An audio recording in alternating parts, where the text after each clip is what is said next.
Hello, Warriors. Alexander, Jorge, Ren, how are you? Kevin, how's it going? Good morning, Arena. Brock, how are you? Hugo, Sinatra, Marco, everybody, how's everyone doing? Great day to be a bear.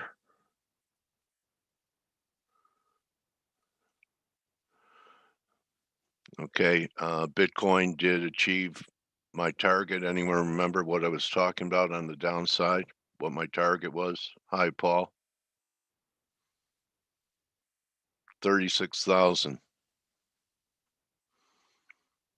So within 200 bucks, 36,000.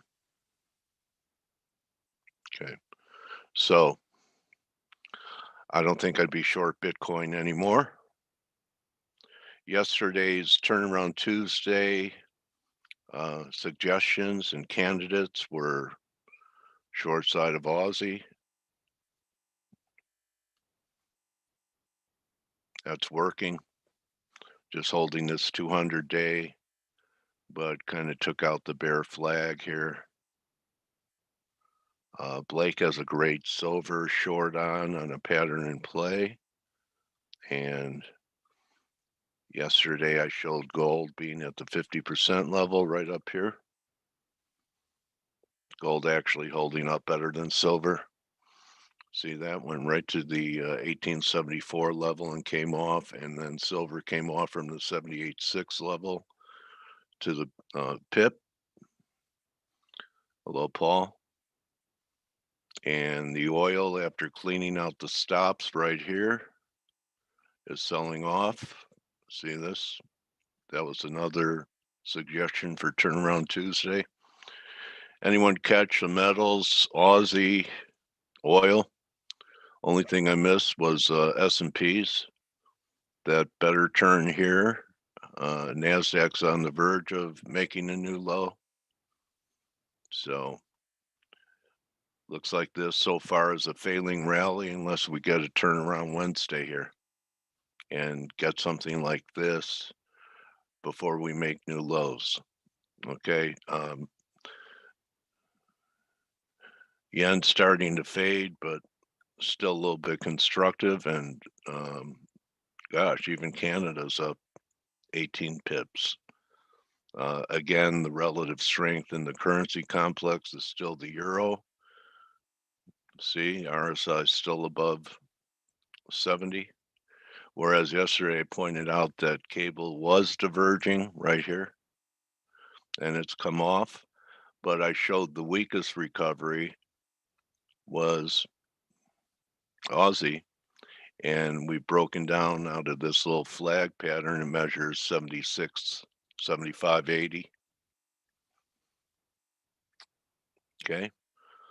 Hope that some of my, thank you, Scott. Hope that some of my ideas were able to help you this week. Anyone short the Aussie or oil yesterday? If you did, anyone out there? Okay. Oh, that's right. Scott sold Ethereum in Aussie terms. Okay. So that's it. I mean, what a great day to be a bear. You know, I showed this black line in Bitcoin, and, you know, we are starting to get a little divergence, but Euro Aussie, so that's working nice for you, Ren. Congratulations. And Blake got short right up here in the silver. Nice move. That's a pro move up there. So he was talking about all the resistance as well up here, and he was talking about the resistance in the currencies. So S&P's been working for you. Congratulations. I caught the first wave. I actually came in. Ben, you thought it would be a failing rally. You know, we talked about this last week, Ben. Good call so far, unless they turn it here. They turn it here, we could, you know, we're way under the off number. The off number's up here, 42.33. But you can't rule it out that you know, you had a nice rally, you're pulling back 61.8, 78.6, and you're expecting it to go lower. Okay. Um, everything can happen. So I have Katie Stockton with us today. She's an excellent technician. She'll be with us at the bottom of the hour. And without further ado, I'll bring Blake in. And Blake, nice pip in the silver. Oh, thanks, Dale. I appreciate it. I know that you didn't. You probably blocked Stelios from seeing that recommendation. We talked about. Stella, we said yesterday here on Face, right? We said that it's quite likely we're going to get a pullback, and look, we got it. Yeah. Well done, Blake. I thought it was illegal to short the metals here. It pretty much is. I feel like a criminal when I'm bearish on the metals here. And you know, you have to really. And I am, huh? You really have to look at Stelios. Like he, you know, I remember when, you know, silver was $10. Yeah, it was $10 or whatever, and he's just like, it's going higher, guys. I mean, he would just. I mean, every day, you know, we'd be at, you know, $15, $14, and you know, for years. I mean, you know, when we were in the teens, he's just like, guys, that's going higher. So Stelios has always been right being a silver bull, but he said it yesterday, you know, hey, we might have a pullback, and you know, technically silver was setting up, but you know what's the bigger setup has been cryptocurrencies. And you know, we've seen this move. Oh, I should probably take over the charts. I was thinking I was showing the charts. No, go ahead, buddy. Yeah, so you know, I was talking 36. It got within $200 of it. Yeah, that's a great call, Dale. And you know, here's the thing about Bitcoin too. I mean, you know, there's the here's the 200-day moving average. We're below it. You know, we just hit 127% extension of, you know, this is the bull bear line to the high. We just literally hit the 127% extension, right?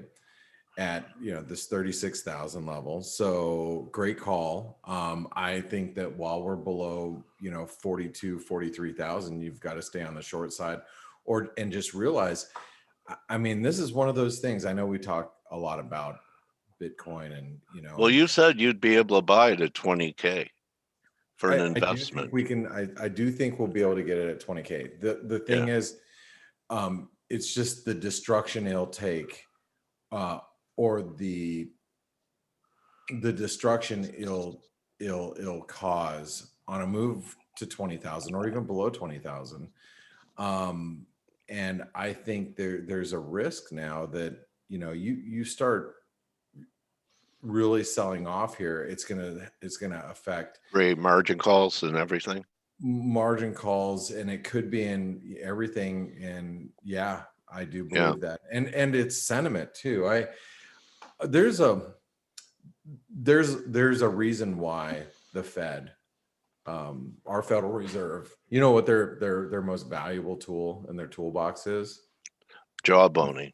Yeah, it's jawboning. It's not monetary policy, right? It's setting the stage. And so when you lose, because they know and they understand, and I think the market understands. Well, those of us that have been in it for long enough, we all understand that when sentiment shifts, it's hard to. That's the genie that's hard to put back in the bottle, right? Yeah. So important level. Do you have any important level here, Blake, in the S&P? From on this pullback here, NASDAQ's almost made a new low, but S&Ps still have a higher low from last week. Yeah, you know, like I look at equities, and I'm not super worried about equities here. I mean, do I think that, you know, do I think that we're going down? I mean, we're at the 50-day moving average right now, and I think below 4,000, you start really, you know, shaking the trees a little bit. But it's like, you know, you look at the S&Ps and you're like, okay, are we going to 2,000 again?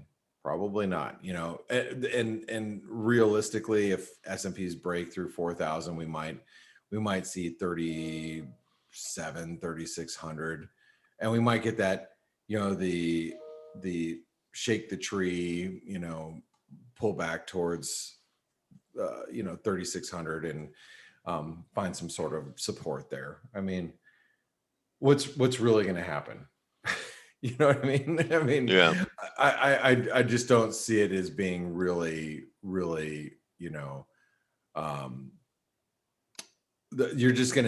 gonna see some margin call selling. I believe you're gonna have some institutional selling that comes into play through the Bitcoin sales. But it's like, what's really gonna? I mean, is it going to be that aggressive? I don't know, but I think they taking a doggy coin down with it. I don't have. Oh yeah, Dogecoin's going down. I mean, Dogecoin. Where's it at? 40 cents, 30 cents, 37 cents. I mean, it's making lower lows and higher lows. Yeah. So that's that. And if you haven't seen Ethereum slid through the 618. We actually dropped all the way down just moments ago. Wow, we went down to 2,500. If you read the analysis here in Ethereum, let me just pull that up here on Forex Analytics. The risk of a move below, this is just yesterday. This morning. An hour ago. Yeah. The risk of a move below 25.26. And that happened pretty quick. Yeah. I mean, I posted that analysis literally an hour ago, and we were like right here, and we went through it like within minutes of me posting that. I mean, where were we? I mean, we were at 27.34. So wow. I mean, that's pretty wild, isn't it, Dale? Yeah. I mean, we were right here when I posted that analysis right here. And after I posted that analysis and it went out, you had to update it before you posted it. It literally dropped 10% after I sent that out. That's amazing. Not amazing like my analysis. It's just analysis, but the move is crazy. And think about think about the wreckage that happens here in this crypto space. It's taking a lot of institutional money with it, and a lot of retail money too. And you have to imagine there's a ton of people that are buying these dips. I can't express to you guys the experience that myself and Dale has gone through over the years. And especially in the .com bubbles, I've watched the destruction. I mean, when you watch companies like, just WorldCom. You take a MindSpring. You guys don't remember? That was a company that was like AOL. Enron. DJ just said Enron, but that wasn't during the .com bubble. Oh, that was another fraud. Enron was a secluded case, but that was one too. But you just watch those types of companies that, or asset classes that people are like, there's no way it's going down. Like you look at Ethereum and you're like, okay, it's at 4,200. There is no way it's going back to 100. No way. So, it's going to bounce here, and it's going to bounce. It's going to bounce here, and it's going to bounce here, and it's going to bounce here. And, I've seen it, and I'll watch it, and I've watched people just put everything they own into moves that look like this. I was just gonna say, there's so many people who have been long these from a lot lower. And they're all like, I know a few, and they're it's same as the .com era, where they said, look, I'm just going to add now because this is wrong. This is the new paradigm. We're going a lot higher, end of story. And that's where things get really messy. Yeah. And look, I'm not saying that it's going to zero. And I can't, I mean, that's a bold call, and I'm not willing to make that call. But I look around. I try to. Oh, I drew that. I'm sorry. I'm sitting there trying to clear the drawings here from That was my drawing. I thought I was doing this on Zoom. But I've seen this behavior before in .com.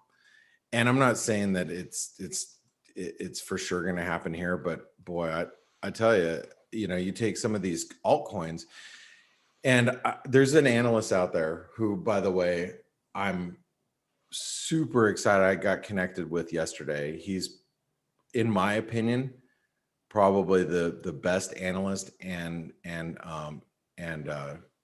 one of the best traders. Actually, he's not an economist. He's a strategist for one of the biggest banks on the earth, and he's like their technical kind of macro trading strategist, and he's the best I've ever I gotta tell you guys this really quick story. He's first of all, I don't get what do they call when you see like a movie star or something. Yeah. Starstruck. Yeah, starstruck. I don't get starstruck. I remember I had Tiger Woods. I'm a mind reader. Yeah, you are.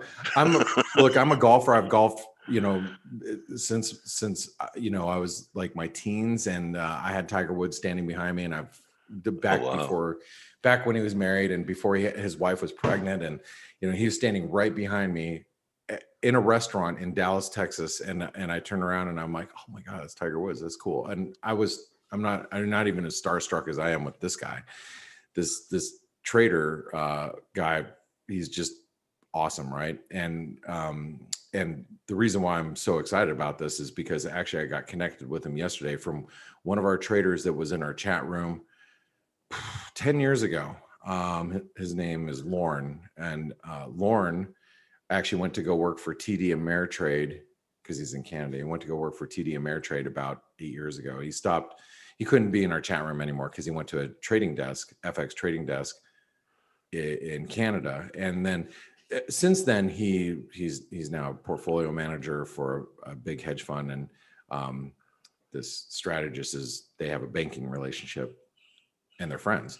And so he connected me with him, and it's so cool because I'm hoping I'm going to bring him on for interviews on Trader Summit. He doesn't have a huge social media experience, social media presence. Yeah. But his daily analysis from his bank is awesome. The best. Anyway, he might be a guest with us here, or I've been emailing him. Anyway, he said something yesterday, which is really important. And he's like, the crypto crowd is now figuring out that, the unlimited amount of cryptocurrencies out there is not going to make you money. He said it in a more eloquent way, but it's like, how many altcoins are there? I mean, I don't know. I think we passed 10,000, if I'm not mistaken. Okay.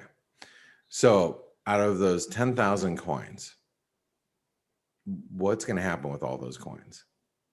Do you think that there's just unlimited amounts of money that are just continued to buy coins that are unlimited in nature? Or do you think we just keep creating coins and keep creating coins? I mean, what do you guys think is going to happen? There has to be some kind of consolidation, which means a lot of these coins are going to cease to exist or become negligible, basically. That's my view. I mean, I could be wrong, but that's what I think is going to happen. Yeah, just, think about that for a moment, guys.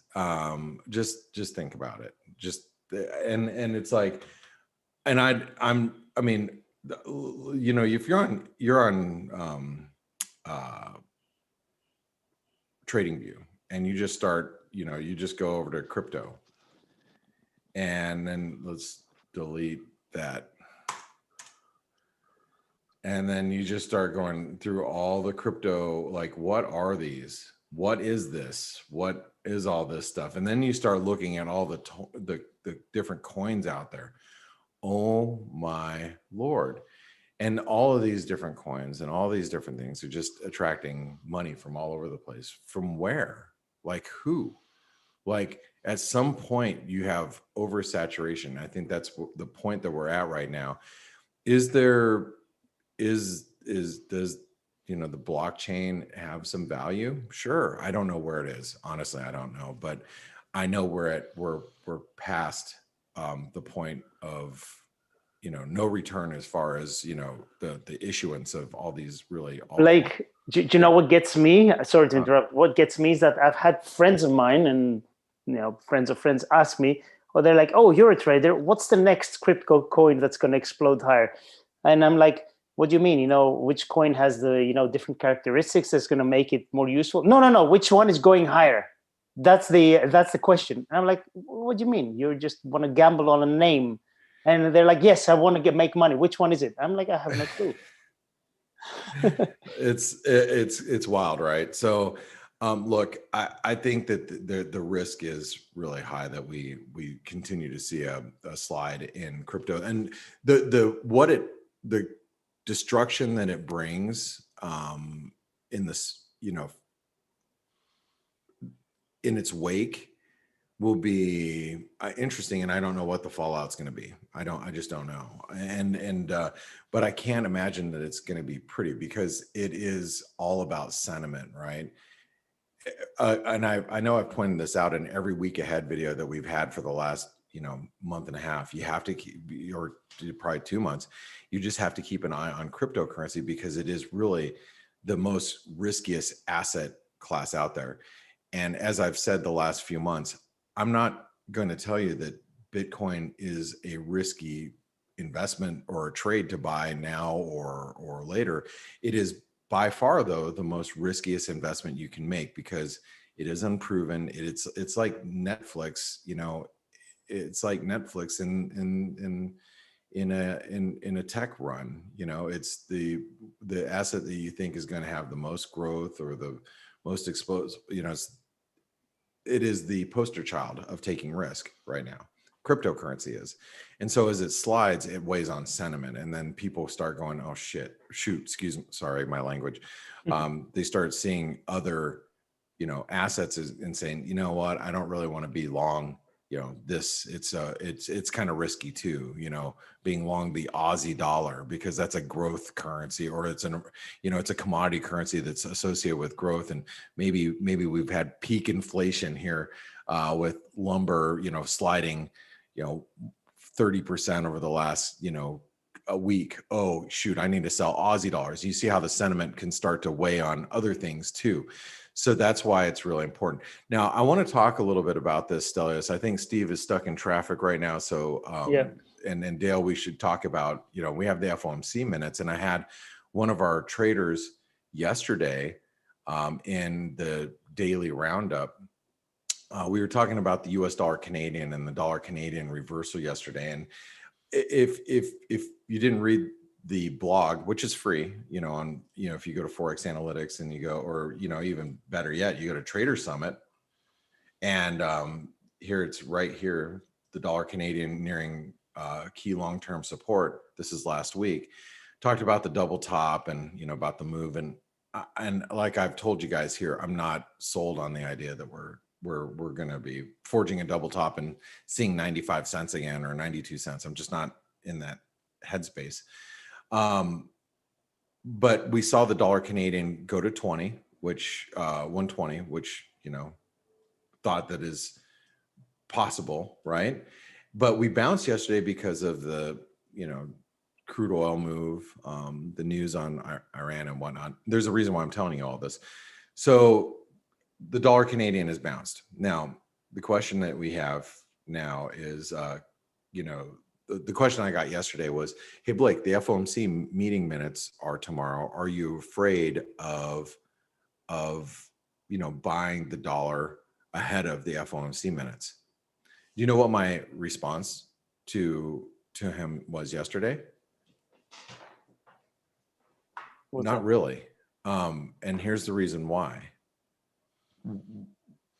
Do you think at this moment the FOMC could be any more dovish?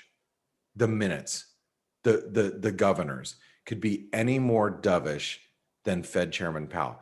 Fed Chairman Powell said, "We are not even twitching about thinking about thinking, about talking, about raising rates. So he hasn't even had his first twitch about thinking about raising rates, right? Yep. So if he isn't even thinking about talking about, debating about tapering rates in the future, how the hell is the rest of the FOMC and the rest of the board going to be more dovish than that? I don't know.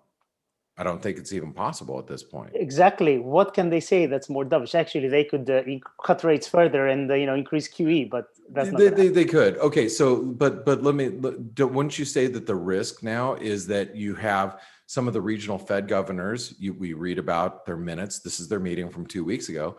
We read in their minutes that, this Fed governor is actually kind of bullish or hawkish, excuse me.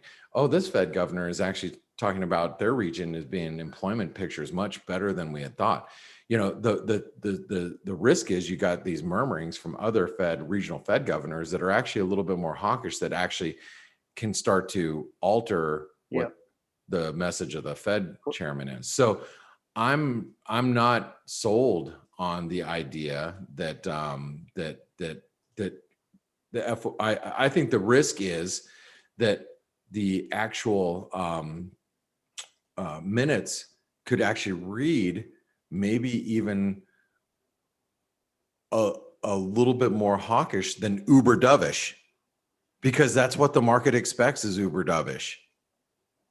I mean, because how can the Fed governor even be, he's got to be super uber dovish like he is, because all the regional Fed governors must be super uber dovish. And try saying that 10 times fast. Anyway. One thing I want to point out is that we have to also see what the market's pricing, and we're pricing 125 base point hike by end of next year. That's 18 months from now, and another in mid 2023. So that's the benchmark that we need to pass in order for the market to actually, for the dollar to strengthen. So that's interesting. Actually, I also want to answer something that Len just wrote here. The Bund tagged the 200-week moving average today. Yes, I've taken off half my position, my short Bund. I wrote that in the chat room earlier today for whoever is a man. And I have to tell you, Stelios, that has been, the trade of the last month. And I know you've been short Bunds for like the last month. And here we are. I mean, we're pretty key support. We're trading at the lows from 2019. I actually think we're going lower, but I think it makes sense because obviously the daily relative strength is oversold. And this is, we're getting in one of those situations where you're starting to see, the cryptocurrencies roll over. You're starting to see risk roll over. At what point do people go, oh, whether you or not you believe in, treasuries, whether it's, German issuance or US treasuries, but at some point you go, okay, I need some safety. So I'm going to buy some, Bunds, or I'm going to buy bonds, or yields are going to go down from here. But great call, Stelios. We are below multi-year lows now. I mean, I still have half of the position, but I just took half off today, just being a little bit cautious. That's all. No flight to quality. There was nowhere to hide, really. There's something to be said for that, right, Dale? When when the proverbial poop hits the fan, people start looking. And so, hey guys, we got CPI coming out in Canada just in a few minutes. We should watch it because the Canadian's leaking, and no pun intended, but news in Canada, in my experience over the last 15 years of watching Canadian news releases, like really closely, and all the commentary that comes after that, I think the market gets leaked, the Canadian news more times than not. So watch it for a high print out of Canadian CPI right now. That's what I'd be thinking. Canada and the UK are notorious, but yeah. And Katie, we see you after this. We'll get you going. Great. All right, so what are we expecting? By. Here comes the data. Should be. By the way, it's my son's 14th birthday. My youngest kid is 14. Happy birthday. Yeah, thanks. It's like, oh my God. What happened? Where did that go? All right. I gotta go buy donuts. Here we go. Not yet. Oh, it's okay. CPI year on year 3.4 versus 3.2. So it's wow. Hey, Canadian expected. CPI is strong. No one knew that. No, 0 people knew that. So watch, you're going to see that little dip below the support, and now you're going to see it rally back to 120.70. That's my opinion. I just bought a little bit here. Thank you. So I know how I mean, you guys have seen this happen before. It's not this isn't anything new to us, that we watch this Canadian data, like I said, slip below the lows. Everybody already knew it was going to be strong. We dropped from 2075, and the data was very strong inflation data, pushed through support, and we're probably going to bounce back to 120.70, 120.80. All right, guys. I want to say thank you all for your support and always being here. And also, if you want to show support, make sure you visit our webinar sponsor. We do have our webinar sponsors as being Pepperstone Securities, which if you want to try to get Forex analytics for free for a few months, and come in our chat room, open up a Pepperstone account if you're outside the US or Canada. They are one of the larger FX brokers in the world, and you have to open your account through here. And then if you're a US-based trader, open your accounts through Forest Park FX, because they can help you get cash back in your trading. We've been working with them for years, and so they're awesome group to deal with. And by the way, and check out all the stuff that we do here at Traders Summit. Just because we post new ideas. This is like one of those great locations where if you want to get briefed for today, I mean, come over here and you can read, from Mark Chandler. You can read, good trade setups. You can read what, Boris and Kathy have to say at BK Asset Management. You can read it all like right here in one centralized location. It's tradersummit.net. All right, guys.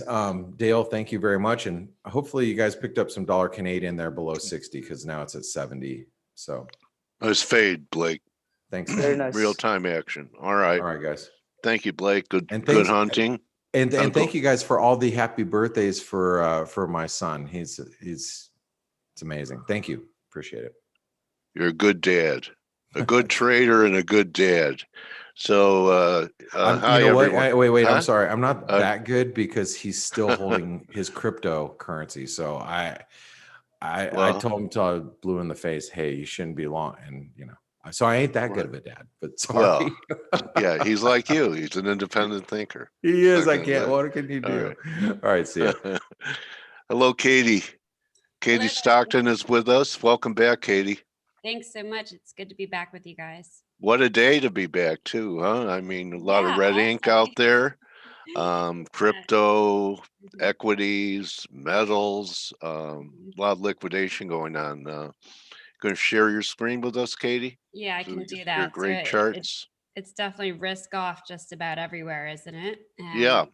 And we're primarily equity focused, but you see it as mentioned in the cryptocurrencies. And I've actually been watching the cryptocurrencies. Let me see if this is working. Do you see my screen here? Yeah, got it up there.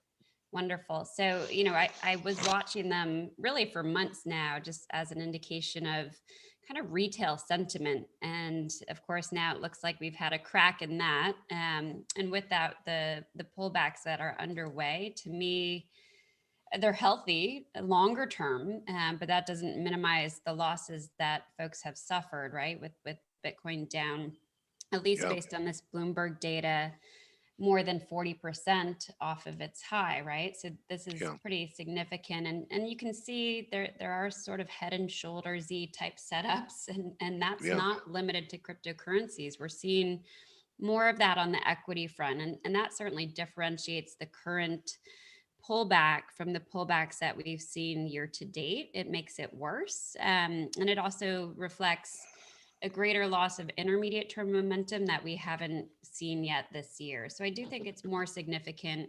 I think the downside isn't going to be what we saw for equities, at least in early 2020. but we are in the mode where we don't feel like we found a footing as of yet. And there's a lot of, key levels sort of in play for the major indices. What do you think? Run of the mill, 5%, 10% correction here, Katie, from the highs? Yeah, that's what we've been calling for, 5 to 10% or so, a little bit more for growthier indices like the NASDAQ 100 index. And with that, you tend to see relief from intermediate term overbought conditions. We just don't have that yet. So here's a chart of the S&P 500, a daily bar with the trusty cloud model that you see here. The green line is the 50-day moving average. We're expecting that to be broken based on primarily the stochastics, which if you look at the S&P futures this morning, you already have a downturn in the stochastics here that reflects a loss of intraday momentum that became evident yesterday in the afternoon. And that suggests we'll take out the 50-day and probably get into cloud-based support before this pullback can really mature. The bottom boundary of the cloud right now is 39.57, and it's moving slowly higher over time. That's about that's 6 to 7% off the high. Okay. Nice look on S&Ps. What else is on the radar? A lot. I mean, listen, we're watching commodities, of course, very closely. Yeah. Most interestingly, this week is gold. Gold has cleared. I'm going to pull it up slowly here. Gold has cleared not only its 200-day moving average, really for the first time since breaking below in January, but also you can see this downtrend channel.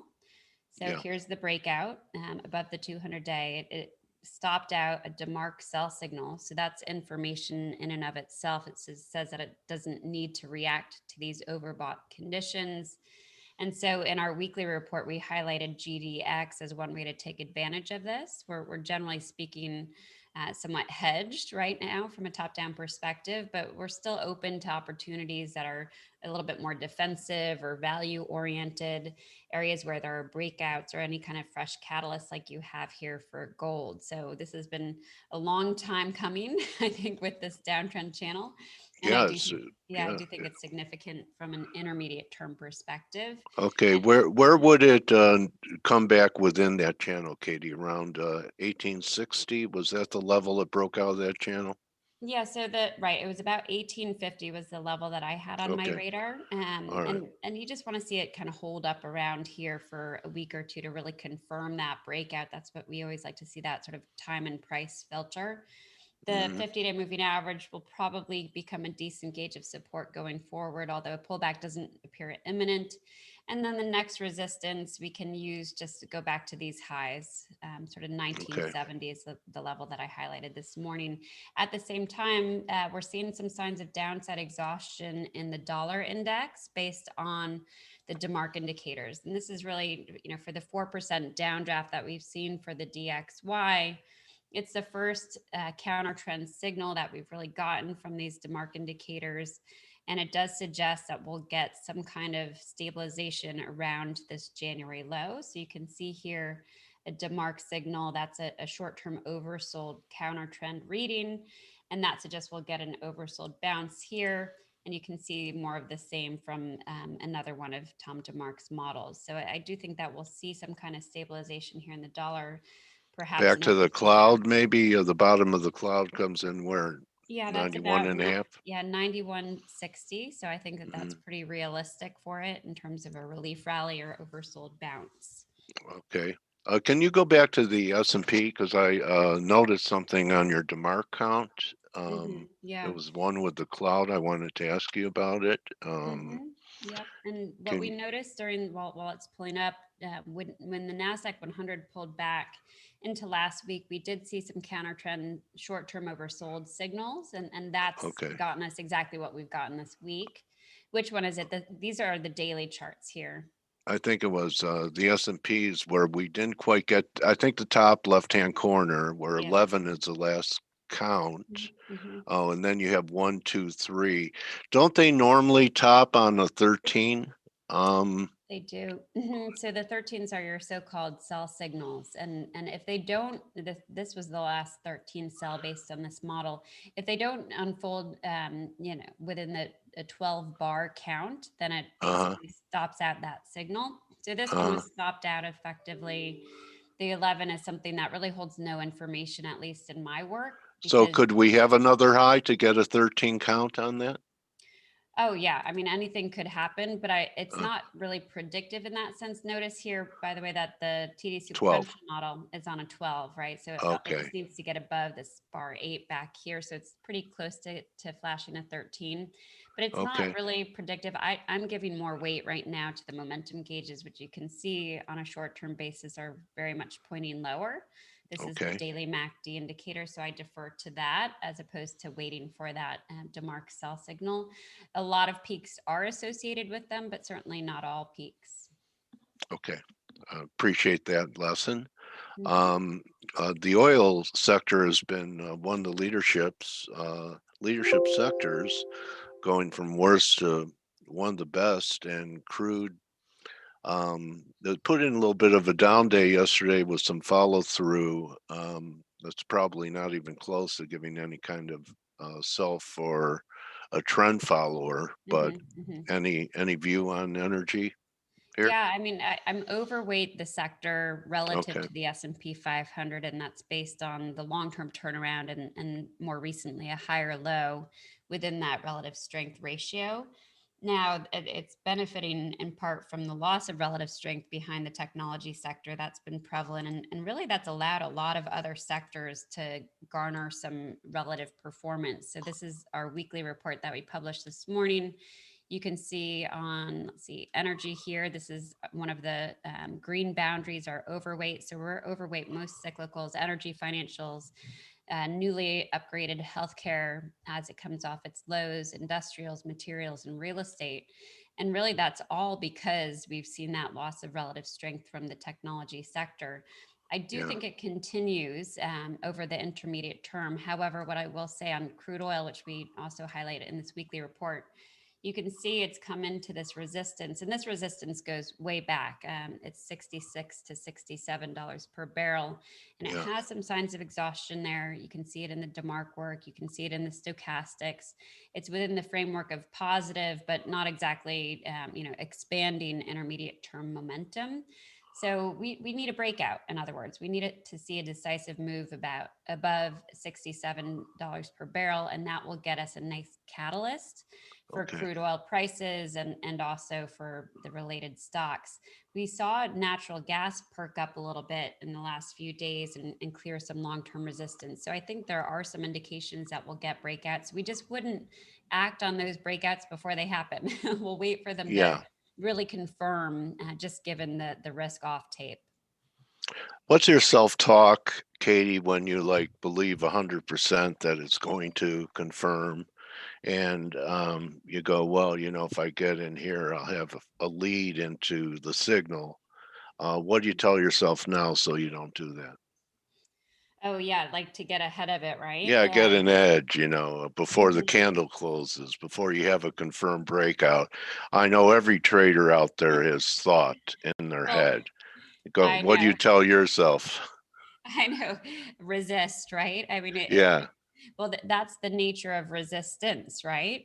Okay. So, so if you Re- look at the nat gas, this is a great case in point.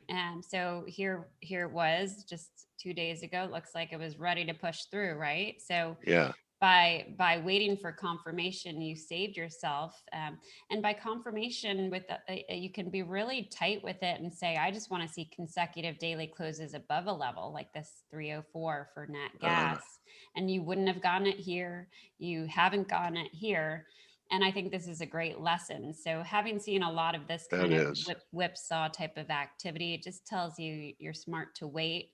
I also think Yeah. as it pertains to some of these DeMark indicators and MACD signals. So I can't remember who said it. One of my wonderful mentors probably said, "Don't anticipate the anticipators," and I love that, Okay. right? Yeah. Because they are indicators, and we don't want to get ahead of that. We want to wait until they actually indicate that signal. Yeah. So your rule is 2 closes to confirm a Mhm. breakout. Yeah, and Oh, usually a short-term level, 2 daily closes is sufficient. But if it's a major long-term level, I really like to see 2 weekly closes above. that is a great lesson on false breakouts and how they're happening everywhere. Mhm. As the markets keep looking for liquidity. And do you believe in stop hunts? that even though it's not open outcry anymore, Katie, where everyone had the paper in their hand in the trading pits, that Do I believe say in what? algos, huh? I missed that. What'd you say? Do I believe in? Do you believe in stop hunts that, we'll take out a swing high, swing low for, 10 minutes and a few, and a few points, and Yes, then yes. everyone's elected, their buy Mhm. stop's taken out, and then the market's underneath their buy stop. That reveals, right, the weak holders of the market, right, or the Yeah, security, and I certainly think that that's an issue. It's always hard to establish stop losses because you keep that kind of in the back of your mind, and I really I don't like to put hard and fast stops into a system, but yeah, rather use a little discretion as I see something trading around a key level. A great example would be that I had Walmart in one of the systems that I kind of contribute to, and unfortunately, with the little pullback that preceded its earnings driven breakout, see how it dipped below the 50-day moving average oh here yeah, ahead of this nice move in response to earnings. yeah. Well, I got stopped out in that system because of that. So the exact reason why I was in the position was made obsolete. Okay, yeah, tough close to have stayed long into. Yeah, that's for On sure. where you got stopped. That, I mean, you didn't know what the next day was going to bring, that it was just Yeah, going to turn. But yeah, but it yeah, was just one close below, right?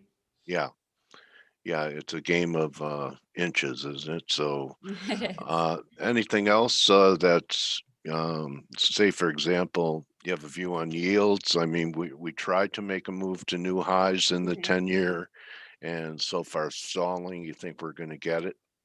Yeah, here too, I'll show you what I featured in my weekly report because I think it contextualizes what we've seen recently, which is really just a consolidation phase. Within this Right. consolidation phase, we have actually short term upside momentum behind treasury yields just based on something like a daily MACD indicator. So we are expecting a test or retest of this 179 area, which is a 50% retracement of this downtrend. But Yeah. we think that test will likely be unsuccessful just given the loss of momentum, which you can see is pretty significant. This weekly MACD, which represents intermediate term momentum to us, had been on a buy signal or positive or pointing higher for so long, and now, of course, has flipped down. And at the same time, we had the stochastics pointing down as well. So I think it will take a lot more to get through that resistance level. However, when you look back here, these series of great breakouts. So this breakout here above the previous highs, this breakout here above the cloud, and there was Yeah. also a Fibonacci retracement level that was taken out. Those breakouts suggest that beyond this consolidation phase, which I think will persist, that 213 is a realistic targeted level for later this year. Okay. And you think we could get to 110 or back to the cloud in that moving average first? That would I don't. almost I be, think that's stretch, a little bit of a stretch. yeah, It's so far below. yeah, So I'm this 153 is the new support that I'm watching. It was just newly established. So a minor level. You can see it here. But really, it's the cloud, I think, that will help guide us. So here's the 153 level, yeah. and you can see it really kind of meets up with the cloud. So it really just depends on how prolonged this consolidation is. This may be somewhat hopeful. Maybe it's closer to the bottom boundary of the cloud, but I don't think it'll need to return to this weekly cloud, which is currently down 113. Okay. I just think Friday's candle on a shocker NFP number Mhm. was very telling, and no one really even talked about the way yields came back after that weak number. Yeah. Markets discovered it the following week, but not that day. So we've covered a lot of different sectors. Weakness being, how about the Russell, which has not made a new high, Katie, for I don't know, Mhm. Yeah. 6 months? Right. So, I mean, it's been range bound. And here too, you can see somewhat of a head and shoulders y or sort of toppy formation that gives Sure, one right. pause It's in the seeking a right buy shoulder opportunity. looks like what was the name of it? Quasimodo. That's Um, right. huh? Little hunchback Is a here. Quasimodo top here, right? Okay. So, and here's a breach of the cloud-based support, and you see Yeah. how the cloud was quite thin there. So that to us is a setback. It's really only a short-term setback at this point, but naturally there is weak intermediate-term momentum behind the Russell 2000. What I will say is that, and this is probably a chart that doesn't translate well on screen, but you can see the underperformance. This is Russell divided by the S&P 500. I have Yeah. loads of DeMark signals here, and if you can see this, there's a DeMark buy signal in relative terms. So Right. with a positive divergence in the MACD. So that would suggest that while Russell doesn't look great, it may actually outperform the S&P S&Ps. 500 as it pulls back. So that would be sort of a natural, development, just given its previous outperformance ahead of the corrective phase. We're also watching Apple really closely as sort of guidance for the major indices in part, but also just a very key support level that's essentially in play here. We're watching this sort of neckline Yeah. of what could be a topping formation. It's aligned with the 200-day moving average. So what we don't want to see are a couple of solid closes below that 200-day moving average for Apple. And indeed, there are some indications that it will get that if you see these stochastics having rolled and quite far from oversold territory. Where we're getting more of the oversold reading, and this is still within the growth sector, is biotech. So we highlighted biotech using XBI. And I think XBI is somewhat interesting, which is a little counter to my belief that growth will still remain under pressure in relative terms. But check this out. See how XBI is oversold and seems to be kind of coming off that oversold reading. You also Yeah. have the cloud nearby. So I wonder if maybe now is not the time to start sniffing around for some of these oversold biotech positions. Notice also there's a DeMark signal to support that. So if you pull up really kind of you name it, you can see that some of these indicators are set up similarly on the individual stock level.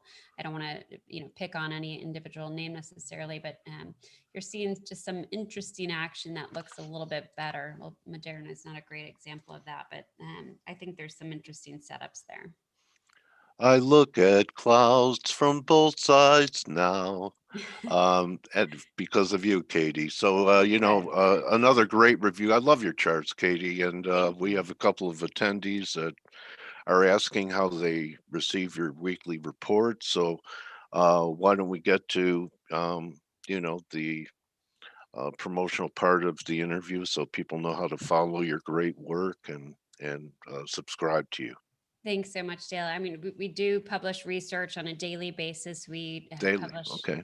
That's right. So daily, and then so we have a daily report, and then we have 3 different weekly reports. One of which is focused on cryptocurrencies, primarily Oh, Bitcoin and Ether. With oh goodness, Dale, I have to show you one thing here. yeah, go ahead. With some relative strength work that I don't know if you all have seen this or featured this before, but this is a relative rotation graph for the Yeah. cryptocurrency space, and I just think this is really fascinating because if you can actually animate it to see trailing history. So this is some work that we've been doing on the relative strength front in crypto land. And we show some of these charts and we dig into them and the implications of that in the cryptocurrency report that we highlight weekly.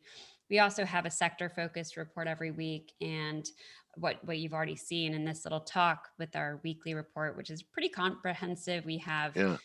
long short ideas, long short ideas, sector relative strength, different themes that are actionable. It's pretty comprehensive for anyone that's trafficking in U.S. equities, and fairly consistent and with a very clear directional bias and with description of the indicators from which it comes. So I encourage folks to check us out on either Twitter. You can get to us that way, or our website is fairleadstrategies.com and has all the information you need. And we do offer trials, free trials. Oh, great, Katie. All right. Another great interview. I look forward to you coming back again because, you really, you get through things quickly and make major points, and your charts are interesting and clean, and your presentation's excellent. So, Thank you so much, Dale. yeah, Good to be with you guys. Yeah. Yeah, I want to thank you again for taking time out of your day to come and show us what you spend hours, and your whole staff and associates spend hours gathering this type of information. You have to be very hardworking to come up with comprehensive analysis like you provide. So I appreciate that. I recognize it, and we appreciate your giving spirit to come here and share it, Katie. Of course. Happy to. Have a good day. All right, Katie. Everyone, Katie Stockton. Could follow her on Twitter at Stockton Katie. I think there it is, Stockton Katie.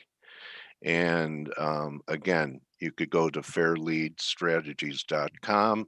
Katie says there are even trials, so check them out. And that's going to be a wrap, everybody. Be careful out there.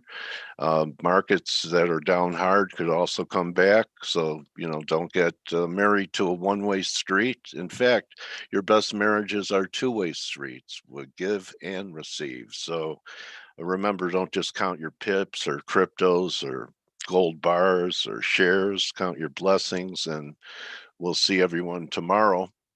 Good hunting the rest of the day, and thanks again, Katie. And you already have some people ordering them, and also, you could join the team in about, I don't know, 20 minutes for the morning edge, and I'll see everyone tomorrow. Adios. Thanks again, Katie. Thank you. You're welcome.